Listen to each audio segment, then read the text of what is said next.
So planners have been looking at new technologies and ideas to help bring us out of the 20th century mode of power generation and into the future. Not surprisingly, NASA personnel are part of the core wave of engineers and researchers who are looking at ways to change how we develop power. While some of their ideas will have Earth applications, the bulk of their study is finding ways to improve how power is used and developed aboard spacecraft. This work will help us move past our current methods of power generation in space, allowing new and exciting technologies to come online that could be the disruptive force we need to advance spaceflight. Coming up on this episode of NASA X, we will follow researchers from NASA's Space Technology Mission Directorate's Game-Changing Development Program as they attempt to transform the way spacecraft of the future are powered. We will see how these changes can increase speeds, be more efficient, be a fraction of the size, and potentially cost much less than conventional methods. And with these new technologies in place, they could have the potential to move us even closer to the goal of exploring deeper parts of space.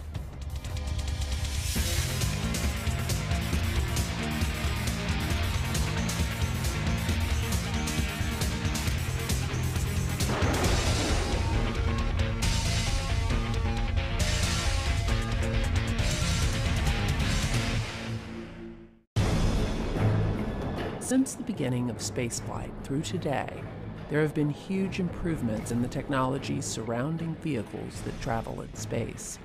As an example, the flight computers that flew humans to the moon in the 60s and 70s were state-of-the-art then, but had less processing power than a cell phone of today. In the more than 40 years since Apollo, there have been enormous changes in every aspect of spaceflight, not the least of which is in the fields of power and propulsion. Main engine ignition. 4, 3. Often these fields get overshadowed by flashy mission hardware and instruments, but without these core elements in place, no mission would ever make it off the ground. Because power and propulsion are so important, NASA's Space Technology Mission Directorate is taking steps to continue improving our understanding by ensuring that next-generation technologies will work as expected and help move us past our current methods of travel. They have broken power and propulsion up into two major categories. The first is in the field called in-space propulsion, which refers to the development and testing of different types of thrusters that are used in space. While the second area is called space power, which studies how power is generated on orbit, such as solar arrays, for example, and also how we store energy with batteries and fuel cells. To understand what future missions will be like, we first have to look at the space environment and how missions of the past have worked. Because of Earth's gravity and atmospheric conditions, we still need those big, powerful rocket engines that burn chemical propellant to get us into space. Once in space, current missions and those of the past mix an oxidizer with the chemical propellant for a short but powerful push toward the given destination. This burn lasts only a few minutes, then shuts down. Because the craft is not fighting gravity or atmospheric conditions in space, it just coasts the rest of the way without losing any velocity. Although this practice still works well, researchers in recent years are looking into new ways to get to destinations. One of the most intriguing ideas on the table is something called solar electric propulsion, or SEP. Helping to lead this effort for NASA's Game-Changing Development Program is Principal Investigator Chuck Taylor. The new idea is what we're really focusing on now is electric propulsion. And that differentiates itself from chemical propulsion in that rather than combusting a fluid and getting a managed explosion, if you will, you're basically exciting ions and getting an electron and an ion stream leaving the end of the engine, and that's how you get your propulsive force. This form of propulsion is intriguing because it uses energy captured by the sun. It relies on the acceleration of ions using electricity generated by solar arrays instead of the chemical energy stored in the propellant itself. It is very attractive to NASA planners because by using the sun's energy in the process, considerably less propellant is being brought into orbit, which reduces launch mass and cost. An SEP system is usually considered to consist of the large arrays that generate electric power, the power processing units that convert this power, and the thruster, which uses the electric power to ionize the inert propellant and accelerate it out of the spacecraft to generate thrust. Each of these elements are being studied, with one of the most important pieces being the large solar arrays themselves. A big challenge facing planners is how to get enough power to complete missions. We're creating a set of solar arrays that are about 2 times the size of solar arrays that are in use today. We're talking about generating on the order of 50 kilowatts of prime power, which was a substantial step up from what is used in the commercial industry today or any government satellite. The biggest hurdle we have to overcome is the mass of those arrays and the stowage volume of those arrays. If you think about it, the space station has arrays that are a rough equivalent of what we're trying to produce, but it took upwards of 10 shuttle missions to get those arrays on orbit, and we had to have astronauts actually go out and put them together and assemble them. We're trying to make arrays with just as much prime power, but be able to be stowed on one rocket launch and have them deployed autonomously. Because these new arrays are so large and so unique, testing them will take a very special facility.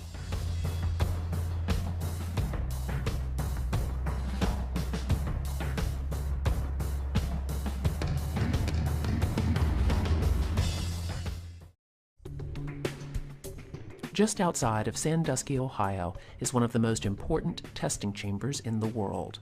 Called Plum Brook Station, this NASA facility is home to the world's largest space environment simulation chamber.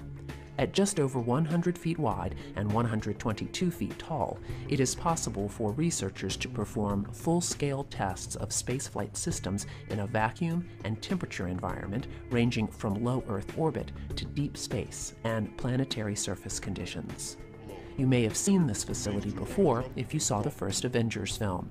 But the real-world applications that NASA is developing here have the potential to be more revolutionary for future space missions than anything Hollywood could think up. NASA's Carolyn Mercer walks us through the facility to explain how next-gen solar arrays will be tested. This is the Space Power Facility at NASA's Plum Brook Station. It is the world's largest vacuum chamber, and we are going to bring one of our solar arrays right in here to determine whether or not it really is going to be able to autonomously deploy in the conditions that simulate space, namely a vacuum and hot and cold temperatures. Just like a tall ship, we have masts that are going to be used to hold our cryo shroud and booms and spreader bars to attach to the vacuum chamber here.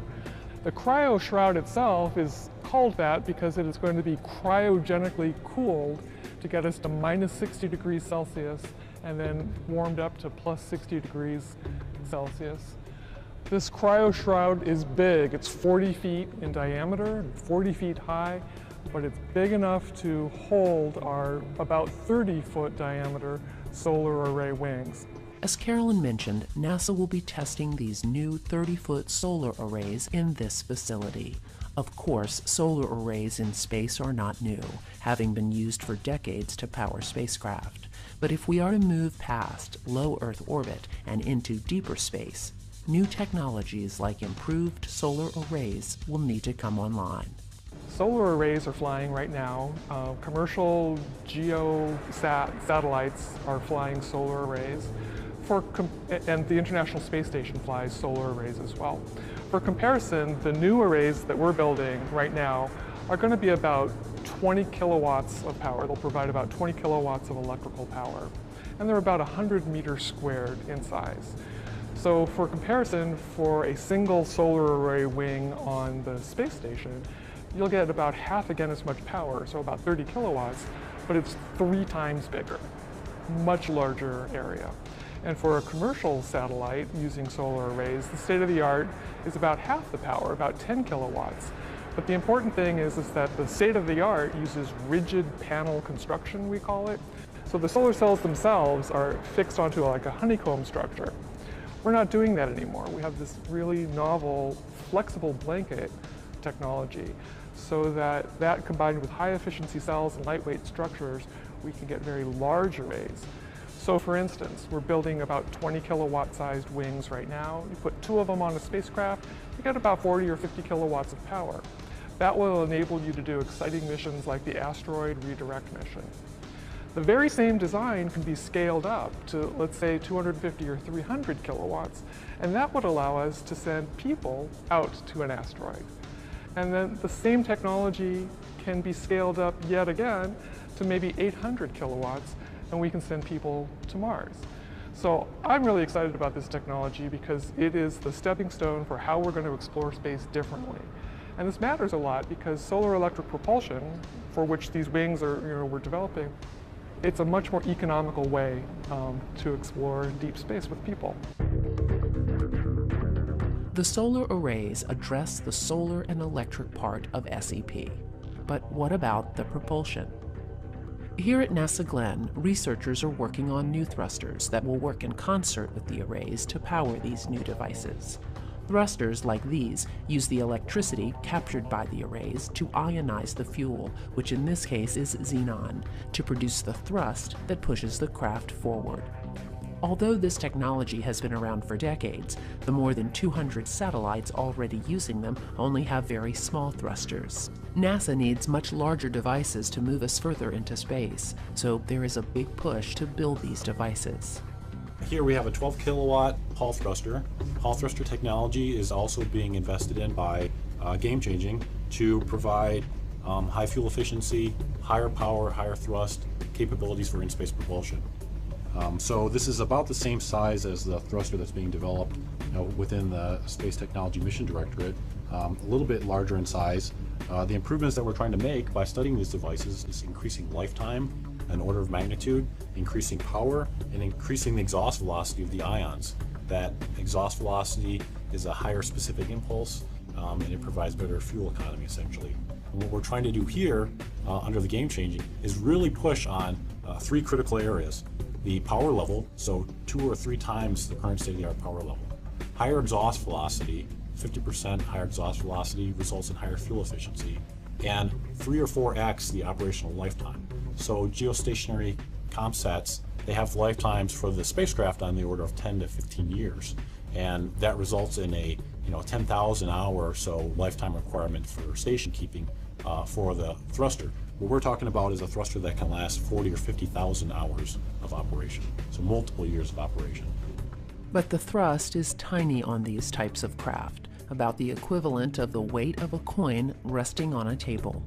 But a major benefit is how long they can burn. Instead of the quick and powerful burn for a few minutes like a chemical rocket, these ion thrusters can burn for thousands of hours, which allows that tiny amount of thrust to build up into speeds needed for deep space missions.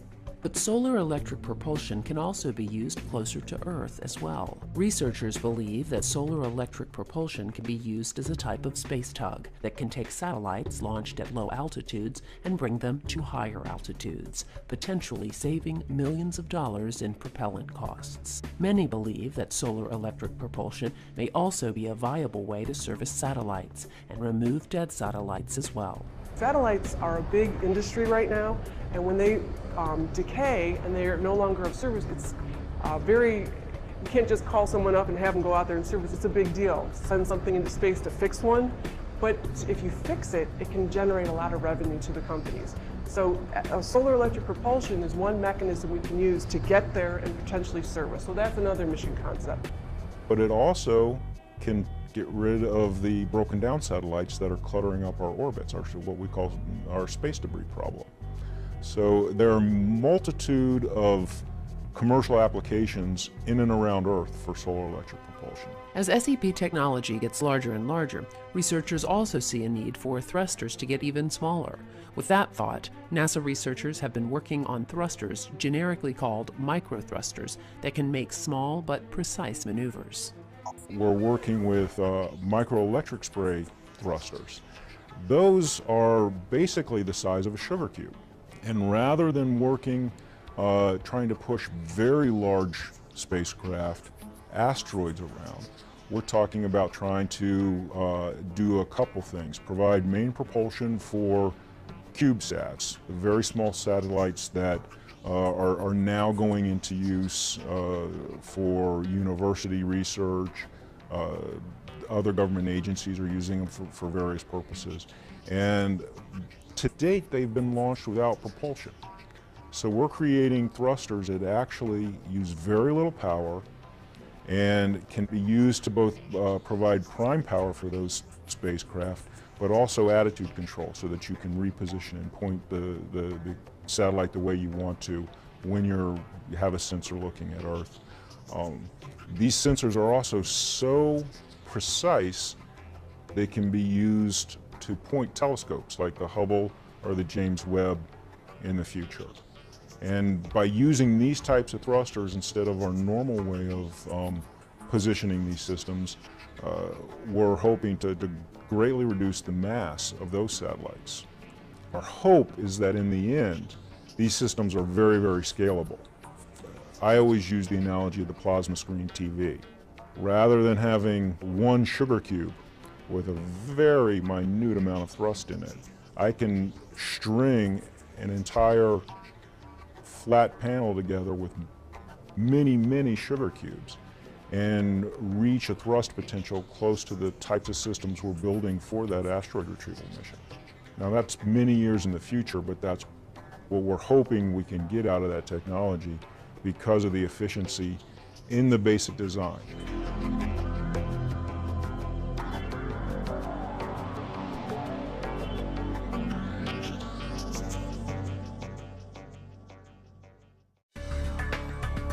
So far, we've seen really innovative designs for spacecraft solar arrays and thrusters. Another component that needs to be addressed for space missions is battery life and advanced fuel cell technology. Here at NASA Glenn, teams of researchers are working on next-generation batteries and fuel cells for the Advanced Space Power Systems project. The hope is that the work they are doing will revolutionize the types of batteries and fuel cells that are currently being used for space missions. What we're doing is developing advanced technologies for power systems that will enable future missions, space missions for NASA. Power is obviously a very important aspect for any NASA mission. So it's critically important that for deep space exploration, for instance, where we have very long-term missions, that we have very reliable systems, lightweight, low maintenance systems. So we're currently focusing on developing advanced fuel cell technology and advanced batteries. Batteries are useful for relatively low power, short duration needs, for instance, for extravehicular activity, EVA activities. And fuel cells are of value for higher power, longer duration needs, exceeding 1 kilowatt. Examples would be for rovers that may go out on extended missions, as well as surface systems that would provide power to habitats and tools that the astronauts would need in executing their mission, as well as landers to provide power after landing of the system, scavenging propellants, hydrogen and oxygen from the tanks and producing power for the surface operations. Without getting too technical, a fuel cell is an electrochemical energy conversion device. It converts the chemicals, hydrogen and oxygen, into water, and in the process it produces electricity. In space applications, it could power any number of devices, including rovers. Because there is a need for lighter and more efficient fuel cells, the team has completely reworked older model fuel cells and produced much more efficient systems. The other electrochemical device that we are all familiar with is the battery. A major difference between a battery and a fuel cell is that a battery has all of its chemicals stored inside, and it converts those chemicals into electricity. The downside is that a battery eventually goes dead, and you either throw it away or recharge it. With a fuel cell, chemicals constantly flow into the cell. It never goes dead. As long as there is a flow of chemicals into the cell, the electricity flows out of the cell. Most fuel cells in use today use hydrogen and oxygen as the chemicals. Because batteries are so important in spaceflight, especially for EVAs or spacewalks, there is a need to dramatically increase the length that the batteries will last. Much of the work in this lab will do just that. What our main goal is to make batteries better, make them lighter, make them safer, but provide more energy with them as well. So a lot of what we do here focuses on low-level research. What goes into the battery, not the battery itself, the different materials that go into them. And there are main components that go into a battery cell. There's an anode, a cathode, each of them made of a different material. There's a separator, and there's an electrolyte. So we do a little bit of work dabbling in each of those materials to improve how they function and then how they function together. This work has paid off. These new batteries will soon be going on for further tests into next-gen spacesuits for final validation. And because NASA is owned by the American public, much of the technology being developed today for spaceflight may soon be showing up in devices back here on Earth. As you can see, power and propulsion will be cornerstone elements to future NASA missions. And with each passing day, the brilliant researchers of NASA continue to increase our knowledge and understanding of our universe, moving us into the unknown of deep space.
Often these fields get overshadowed by flashy mission hardware and instruments, but without these core elements in place, no mission would ever make it off the ground. Because power and propulsion are so important, NASA's Space Technology Mission Directorate is taking steps to continue improving our understanding by ensuring that next-generation technologies will work as expected and help move us past our current methods of travel. They have broken power and propulsion up into two major categories. The first is in the field called in-space propulsion, which refers to the development and testing of different types of thrusters that are used in space. While the second area is called space power, which studies how power is generated on orbit, such as solar arrays, for example, and also how we store energy with batteries and fuel cells. To understand what future missions will be like, we first have to look at the space environment and how missions of the past have worked. Because of Earth's gravity and atmospheric conditions, we still need those big, powerful rocket engines that burn chemical propellant to get us into space.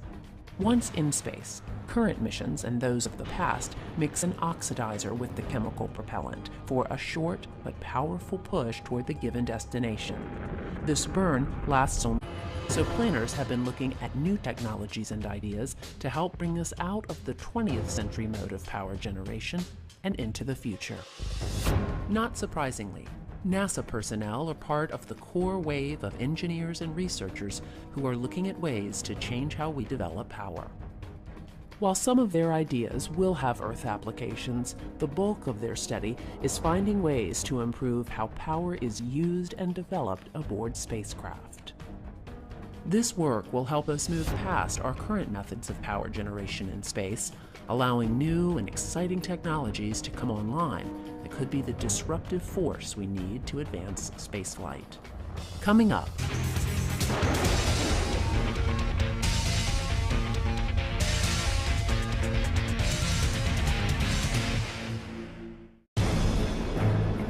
since the beginning of spaceflight through today, there have been huge improvements in the technologies surrounding vehicles that travel in space. As an example, the flight computers that flew humans to the moon in the 60s and 70s were state-of-the-art then, but had less processing power than a cell phone of today. In the more than 40 years since Apollo, there have been enormous changes in every aspect of spaceflight, not the least of which is in the fields of power and propulsion. Main engine ignition. On this episode of NASA X, we will follow researchers from NASA's Space Technology Mission Directorate's game-changing development program as they attempt to transform the way spacecraft of the future are powered. We will see how these changes can increase speeds, be more efficient, be a fraction of the size, and potentially cost much less than conventional methods. And with these new technologies in place, they could have the potential to move us even closer to the goal of exploring deeper parts of space.